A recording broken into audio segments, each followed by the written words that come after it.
Thank you, Christiane Arp and Dilys Williams. From two wonderful women to another two wonderful women, because I would like to show you something.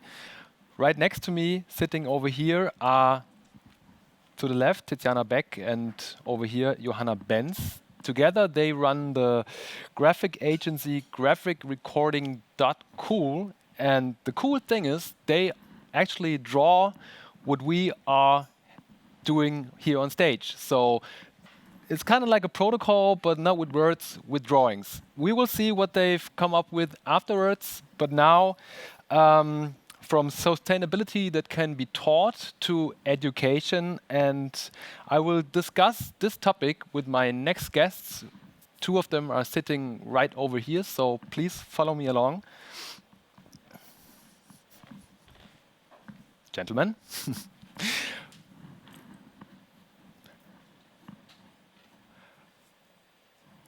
But we'll start with the ladies. Two of them are joining us from London. First, I'd like to welcome Nadja Swarovski. She is a member of the renowned Austrian family famous for their work with crystal glass. And before she moved to the United States to study art history and world languages, she visited the boarding school of Salem Castle in Germany. She's known as an ideator, motivator, and topmost vendor of Swarovski crystals, and cooperated with the most prestigious fashion brands such as Balenciaga, Gaultier, or Margiela. Welcome.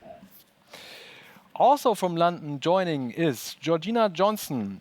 She is a multidisciplinary artist, curator, and designer. Before, she has been trained as a designer and graduated with, here it comes, first-class honors degree from London College of Fashion in women's wear and pattern cutting. She is also known for her work with Laundry Arts, a network of creative practitioners which centers on the experience of women and POC artists, which she founded. Her debut book, The Slow Grind: Finding Our Way Back to Creative Balance, was published in 2020. From Italy is our guest Massimiliano Giornetti. He has been the creative director of Salvatore Ferragamo before he moved on to become the director of the private Polimoda fashion school in Firenze, Italia. At Polimoda, he serves students that in their majority come from abroad, and he is responsible for a teaching concept that combines business and design across all departments. Right here with me in the studio, we have William Fahn sitting to my right. He's a Berlin-based fashion designer, was born in Hanover, studied in Arnhem, and also in Berlin, and interned at Alexander McQueen. He is known for outstanding clothes that combine his childhood memories and a unique design approach. Last not least, sitting to my utmost right, Professor Thomas Gries. He is the director of the Institute for Textile Engineering at the Rheinisch-Westfälische Technische Hochschule. Wow, what a word. And as an engineer, he worked for a plant manufacturer, for example, that supplied a textile manufacturer. Right now, with his students and postgraduates, he is, for example, working on the conversion of the textile value chain from petroleum-based to bio-based. So pretty good stuff. Thomas Gries, when we spoke in advance, you told me that fashion is very specialized and based on the division of labor. You were telling me that 95% of the people working in fashion aren't designers, but for example, textile engineers or plant manufacturers. I would like to know from you, is the current fashion education system prepared for the future? Definitely it is. First of all, what is needed is, of course, to change it to a more sustainable industry, is that you have to work together, interdisciplinary. As you said, there are engineers, there are chemists, there are designers, there are people for logistics, data people are becoming much more and more important. And all those people have to work together. And for working together, the most important prerequisite is that you're good in your own discipline. If you're excellent in your discipline, then you're attractive for other people to cooperate. But then, of course, you have to have the ability and the attitude to work together and to integrate solutions. Because the next generation solutions are not done by one people, but by a team of people, and especially a team with different educational background, different cultural background. You have to bring this together. So there is one missing link, actually, I would say, in education, and this means we have to give our students the opportunity to work on the future problems together.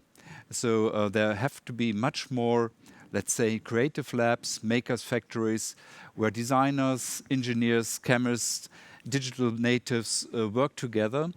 And learn to work together, to understand the other languages, even though it might be the same language in the forefront. But actually, if you come from different discipline, you have use different words, and you have to understand this to find a solution. And these kind of case-based, industry case-based studies have to improve. So the basis is, of course, the disciplinary, but then you have to interlink them in a later stage of studies at utmost possible, but then please on relevant cases, not on textbook studies. Thank you very much. That brings me to Massimiliano Giornetti. I would like to know from you, unfortunately, I haven't had the chance to visit Polimoda school, but is this, how can I imagine your programs? Is this what Thomas Gries just described, or is it completely different? This is a dream that I have in my mind. I really feel that as a creative director and now as director of Polimoda, what is missing in fashion is the ability to connect the one with the other. It's a very individual field and a sector in which the idea of collaboration is still very missing. As director of Polimoda nowadays, I really hope that the future of fashion, especially taking advantage of this moment in which, of course, we can and we have the chance and the possibility to re-establish rules in fashion, finding collaboration between different disciplines is also pushing fashion into, let's say, a much forwarded adventure. I think that a lot has been, we have been talking about being sustainable, and I really believe that being sustainable, it's of course based on materials, production, but there's also a human sustainability that for me is very essential inside Polimoda. I really consider the school to be a second family for our students, the place where they can freely express themselves, where they have the ability to take advantage of the possibility to get wrong.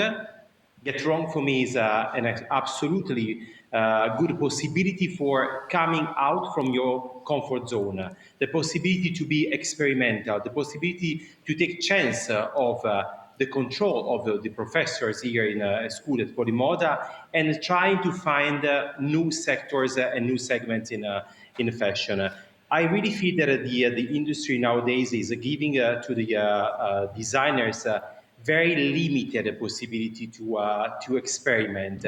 And I really believe that the school is exactly as was for the ancient Greeks, the gymnasium, the place where we have a dialogue, we exchange experiences, points of view, but also is a place where we exercise ourselves. And as the professor was extremely well underlining, I really believe that the future of fashion is taking advantage of different disciplines and together creating a new point of view for the future fashion designers. And do you cooperate with different universities then, or is it just based in Polimoda?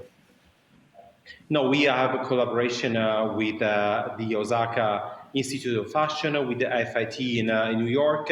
We have, of course, we are now opening to different also disciplines.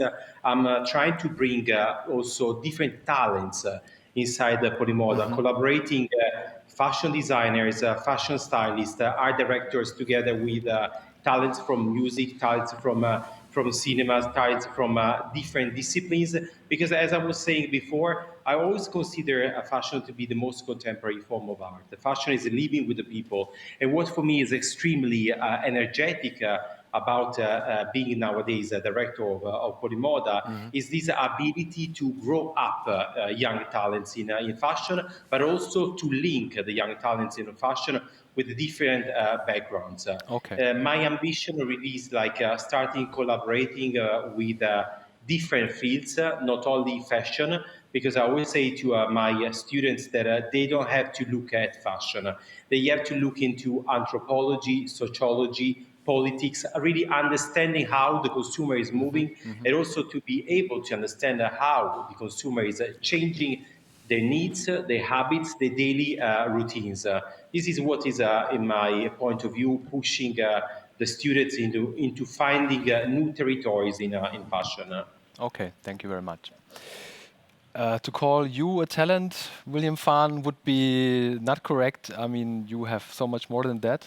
But you have visited 2 universities, and since then you've been running your own company for more than 6 years now. During this time, you've met and trained many interns. What is your impression? Are they fit for the industry?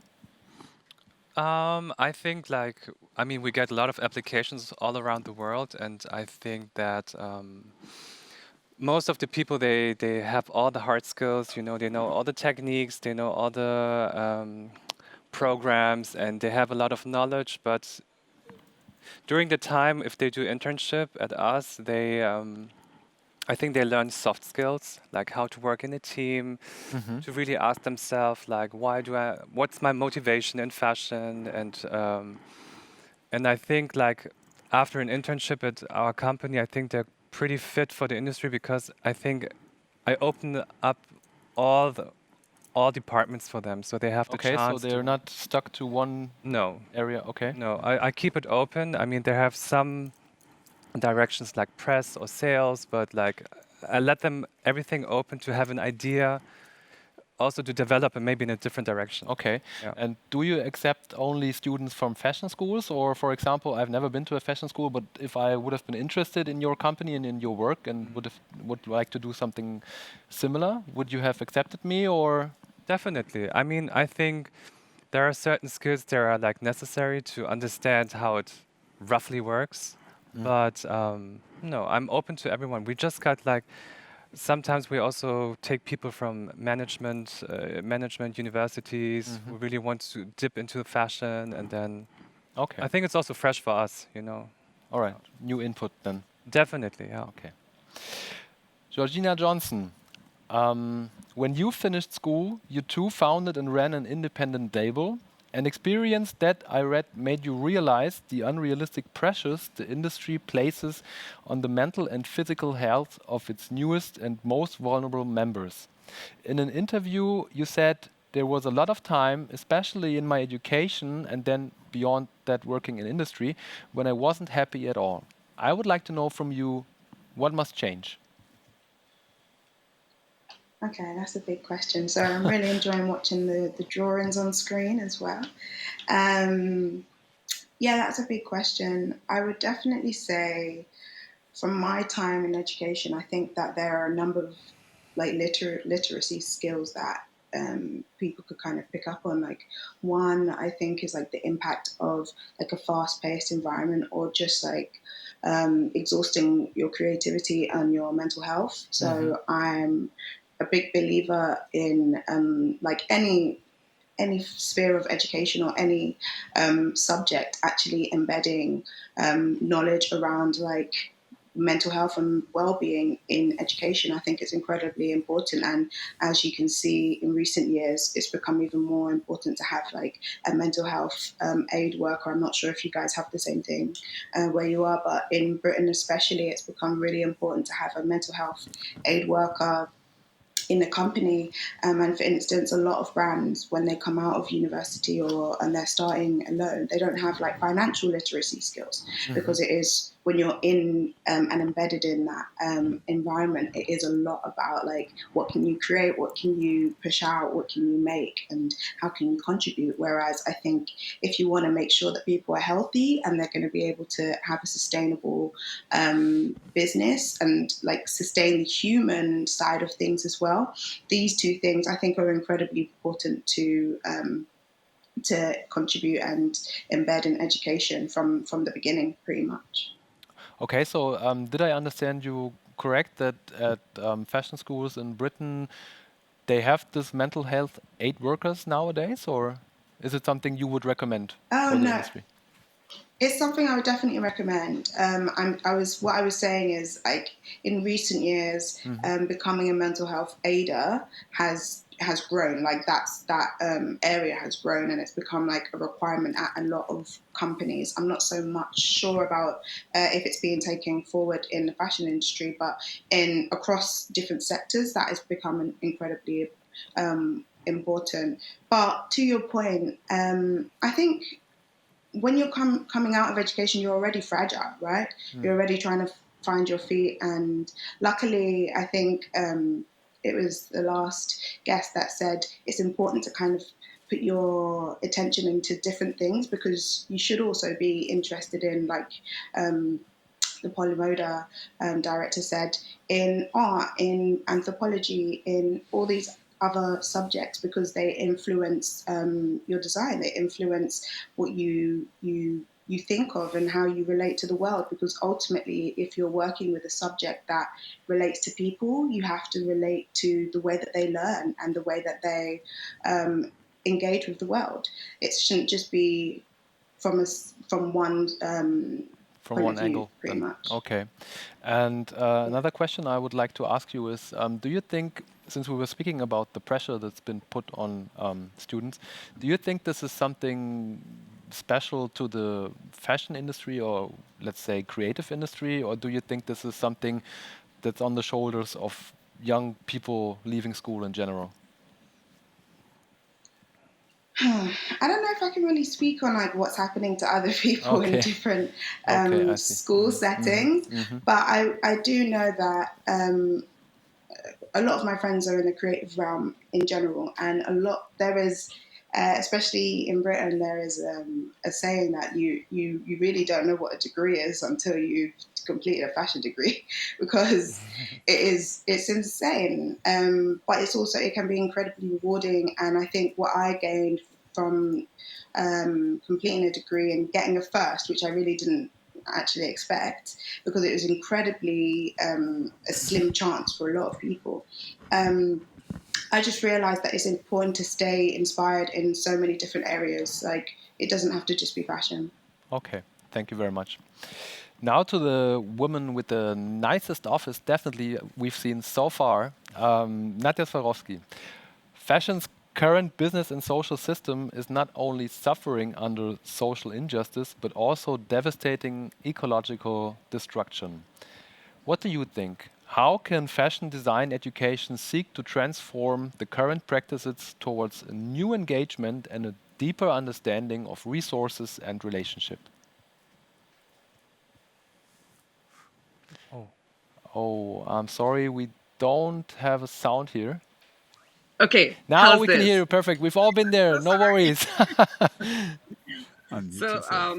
Philip, thank you for this amazing question. And I just want to say at the very beginning, it's been so wonderful to hear what everyone has said so far. And I definitely see the common denominator here being that of more humanity, greater consideration for the individual, and also a greater consideration for collaboration and co-creation.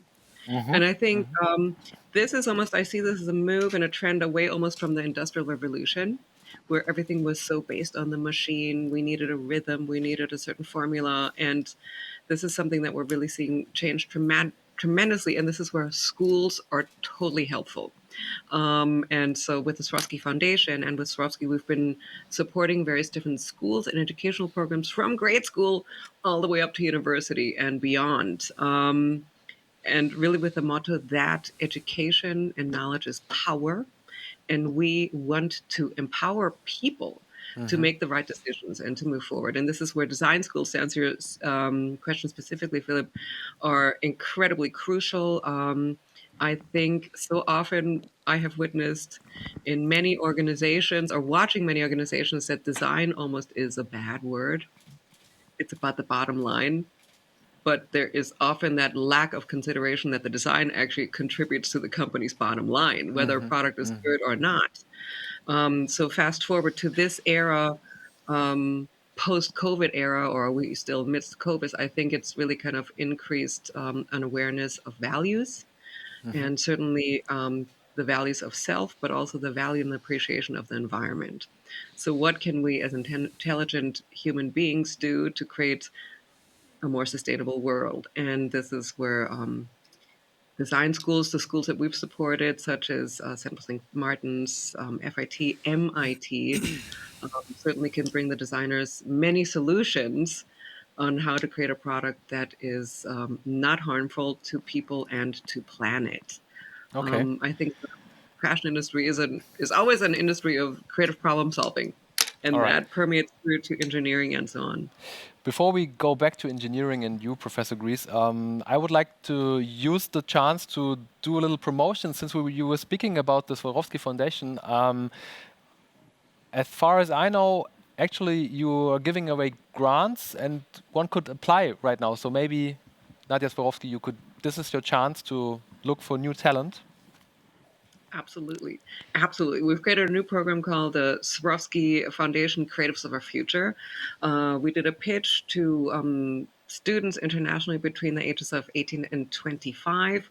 We received 400 applicants. We have had the tough task of only choosing 9 of them. And these 9 students, which have been chosen globally together with the UN Department of Partnerships, have now been teamed up with a whole list of amazing mentors, and Christiane Arp is one of them. I find these mentors are angels on earth. They're superheroes in their own fields, be it fashion, be it engineering, be it architecture, but they're also incredibly kind, considerate, and very knowledgeable about sustainability. So we're giving these students a financial grant, but we're also giving them our contacts of these amazing people that they otherwise would never have the chance to come in touch with.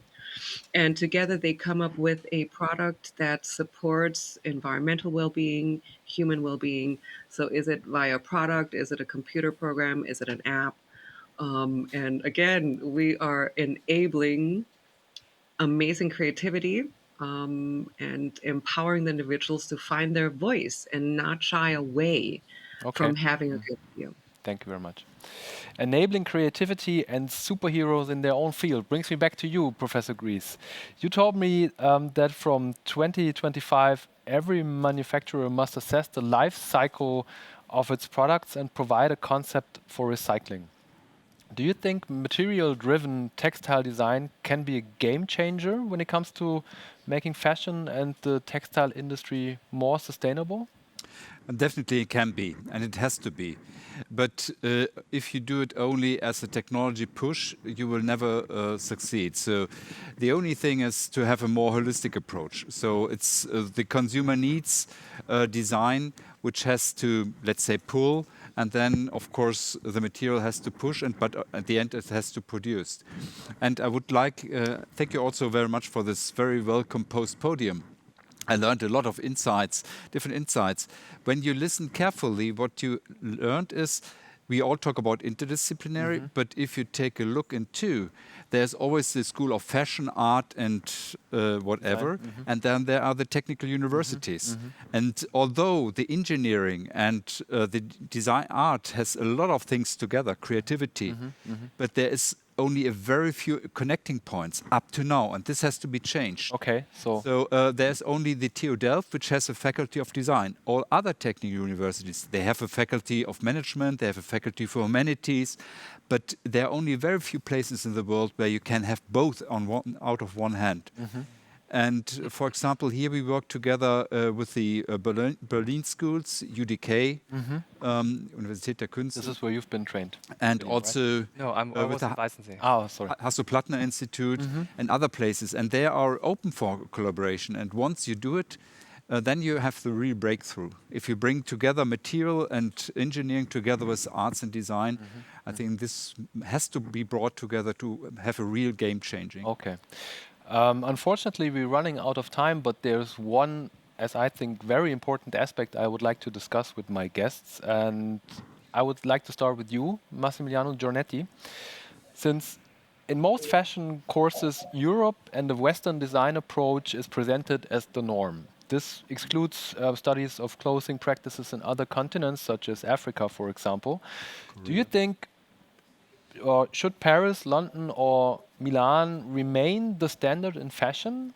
And if so, why? Or should schools look for expertise and input from different regions?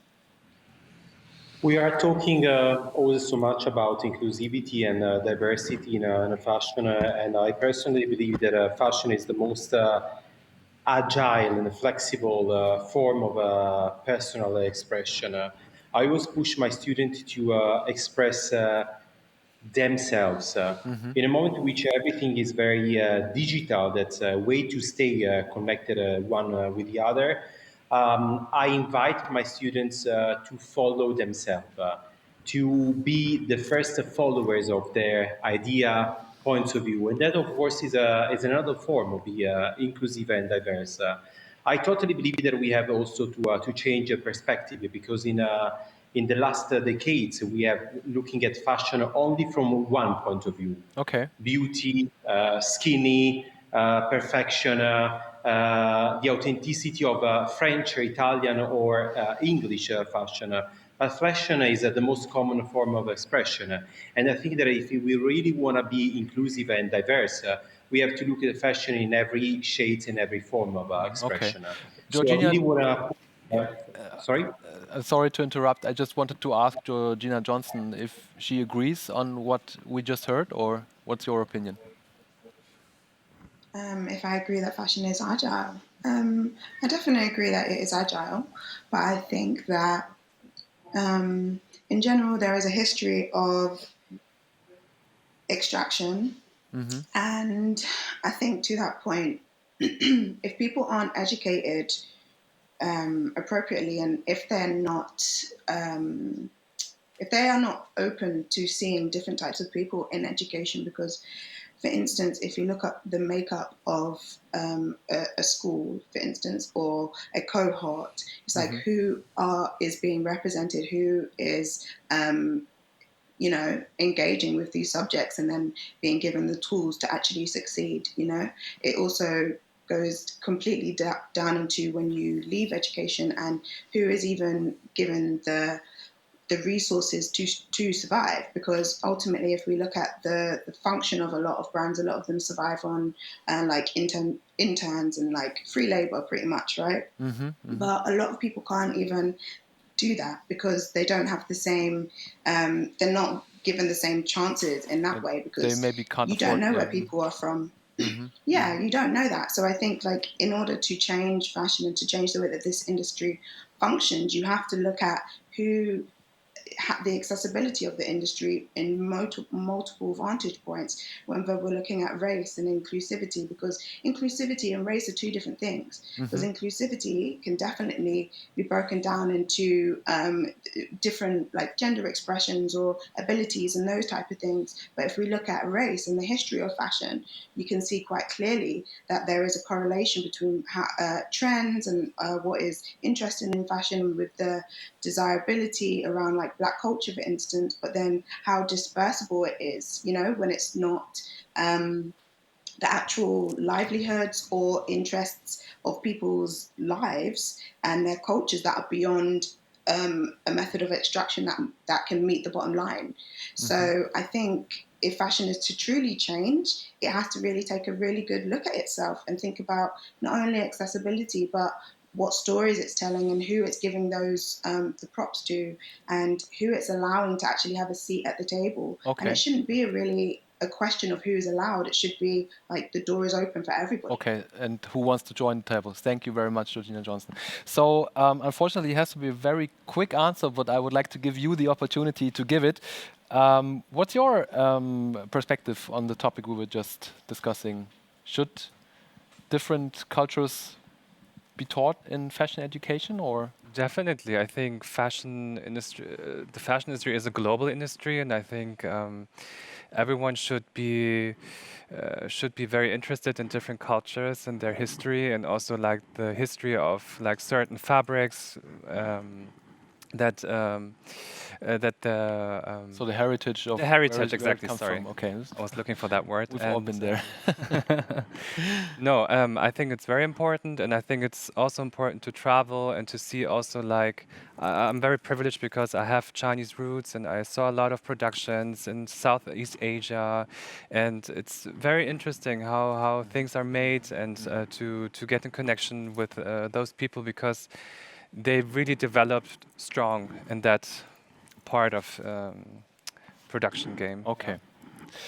So, as we learned, it's not just about who teaches and what is taught, it's also about connecting different fields of expertise, working together, teamwork, but also make education accessible and invite everybody to join who wants to learn, since knowledge is power.